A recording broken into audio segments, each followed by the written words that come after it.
Hi, this is Dana Arcuri. I am a faith-inspired author, speaker, and wellness coach. And I was thinking about how far I've come since I was an insecure teenager, struggling academically in school.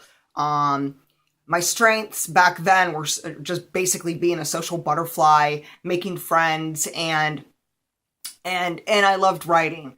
Okay, so back then, all I knew was I was a people person, social butterfly. I enjoyed writing. I was a part of the high school newspaper, and it was really fun to be involved with that aspect of school.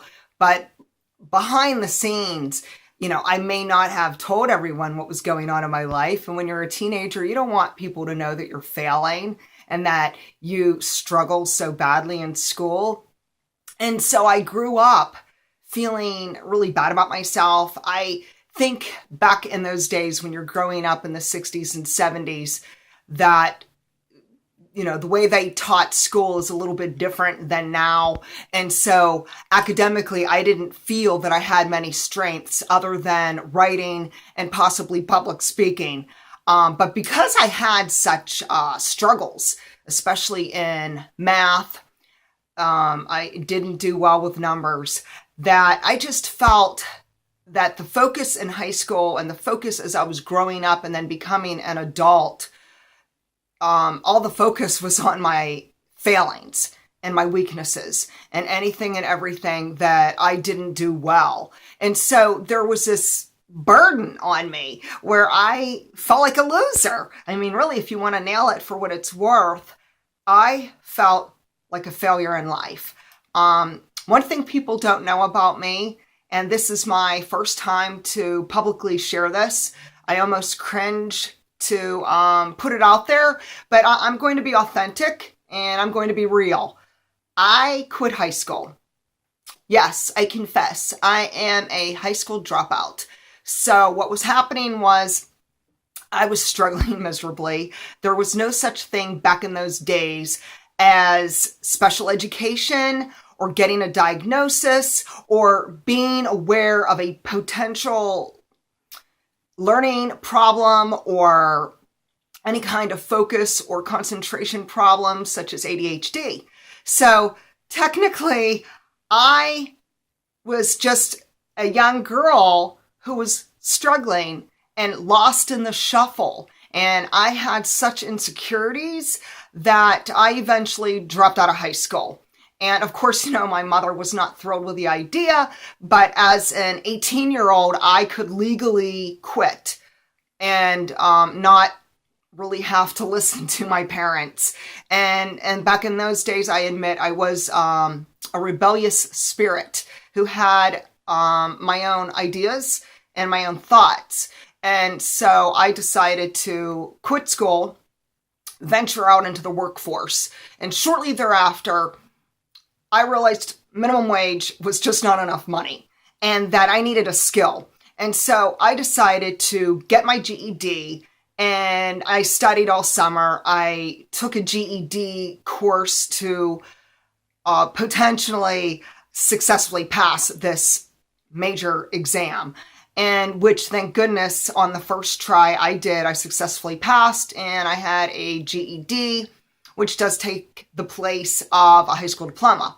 It's interesting that back in those days when this happened, that suddenly a light bulb went off, and it was like this light bulb moment. Okay, so what was it? The doors opened. I have a high school GED. It's not exactly a diploma, but it is the equivalency. And suddenly the doors open where I felt like I could actually do something with my life. I could actually go to college or go to a technical school. I could get skills that I need.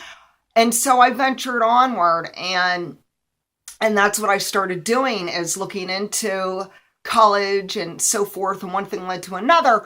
But for many years, I still didn't know where I shined best.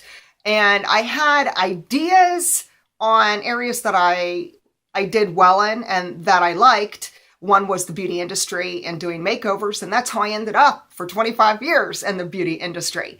But my point today is this. When we grow up with that type of shame and guilt and self-worth, where you feel so small and so horrible about yourself, and the people around you may put you down, the people around you, teachers, it could be the authority figures, sometimes even family and friends, could actually make you feel badly about yourself. And they may not mean to do it, but sometimes there's just this attitude and mindset that if you don't succeed in high school and if you don't succeed academically, that you're just a failure and you'll go nowhere in life. And so if you are today, whether you are a young individual or you are a mature person, and whether you're in school, out of school, in the workforce, what have you, I'm here today to say that no matter where you are, no matter what your weaknesses, no matter what areas you may struggle with, there are areas within you that may be hidden within you. So you may have actual areas that you do have strengths. It could be a God-given talent, and it just may be locked inside of you, and nobody has ever helped you to tap into your hidden potential. And so this was really dear to my heart. And even though I've never shared as much in my own books and in different speaking events, I have never spoken about my background and that I am a high school dropout. I'm over the whole thing about the shame and the guilt, because I'm not ashamed that I was never diagnosed with ADHD until I was in my 30s. Basically, that's just a situation that was uncontrollable. And I'm aware that during my high school years and even in my younger elementary school years, ADHD was not well known. And I did not stand out in the crowd. When I was a young girl, believe it or not, I was very shy, very quiet. So I was behaved. And because I was behaved and following the rules in school, even if I wasn't doing well academically, I was basically a good student as far as behavior. So they just let me fall through the cracks. And there were no helpful strategies back then for kids like me. And so today, if you're struggling, I want you to know that there is help. There is IEPs, individualized educational programs, specifically to meet your needs or your children's needs, if this could be your child. There's help out there. And so it's really something that's been on my heart. And it's something I never shared before, but I really do advocate for people to look into finding out, where do you shine best? And so in my book, I have my book, Harvest of Hope, Living Victoriously Through Adversity. It is a 50-day devotional, and it's to give you hope. It's to help you persevere. It's to help deepen your faith, inspire you, and motivate you to find your passionate purpose and to live the calling God has designed you for. And that's what I am passionate about, because it's my own life. It's my own experiences of watching where I was many years ago and how far I've come now. So in chapter, that would be day 37 on page 123 of my devotional. It is a focus specifically on this topic. And the title for this day is, You Were Made to Shine. And so I say something here, and I just wanted to read this one little paragraph. And I said, you are unique. There is no one on earth who compares to you, regardless of where you come from, your educational background, your gender, your race, your religion, your financial status. No matter who you are a rare and precious gem. And in God's eyes, you shine. You sparkle. You have a special place that is eternally significant with Jesus Christ. And so even if on earth you may have times where you feel bad, you think, you know what, I can't find a job and I don't know what I'm good at. And I feel beat up because my boss or my family or my friends or my teachers or professors in college just point out my flaws, and I just don't even know where to begin. And so what I wanted to say, this is later through the years something I looked into. I wish it would have been around when I was a young teenager. I think it would have really, really been insightful. But nevertheless, it's around today. So here you go. This is an awesome book, Strength Finders 2.0. This book is by Tom Rath. And this book has a test. So in the back of the book, there's a code, and you open up the envelope, and there's a special code just for you. You go onto their website, you take their test, and there's no right or wrong answer. So if you're the type of person you don't like taking quizzes or tests or self-assessments, you don't have to have any fear or discomfort because there are no wrong or right answers. It's all about you. It's all about your areas of interest and your areas of strengths and the areas that are God-given talents. They may be untapped at this present time. And so what I did several years ago, I purchased the book. I read the book. I was so excited to go on to the website, take the assessment, and then find out where I shine best. Anyways, it was a thrill for me to discover where I shine. Are you ready? My top 5 areas of strengths, according to Strengths Finders 2.0, is communication, activator, empathy, woe, and strategic. Okay, so let's focus on the number 1, communication. This one, this was awesome for me to discover that, yes, I love the public speaking. I love writing.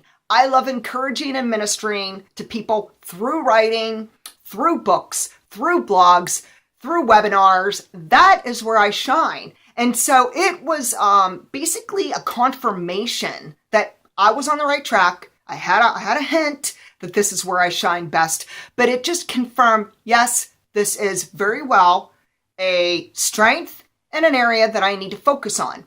And so here, this is what I'm saying for you today. Stop focusing on what you're not good at, what you may have a weakness in. Forget about it. Let it go. Focus on your strengths, talents, what you love. And here's the difference. If you sit back and think, okay, what am I good at and what do I love? Ask a few people. If you do have people who you trust, maybe a best friend or a teacher, someone who you really can confide in, and you know that you're getting honest feedback, then go ahead and ask them. And together, between yourself and these individuals who may be helpful to you, you could come up with a plan, and you could maybe get a better idea on where you shine and where you have strengths. But I do recommend purchasing the book. I do highly recommend this book. You could also go onto their website and check that out. And I really think that once we tap into our hidden potential, it opens up the door to blossom into the person that God created us for. And it just sets our heart on fire. We become excited, we're enthusiastic, we're motivated, and it's rewarding to do what you're good at. And so today, think about that. Consider finding your own area of strengths. And trust me, you have areas of strengths. You may actually have multitude areas of strengths, not just one, but many.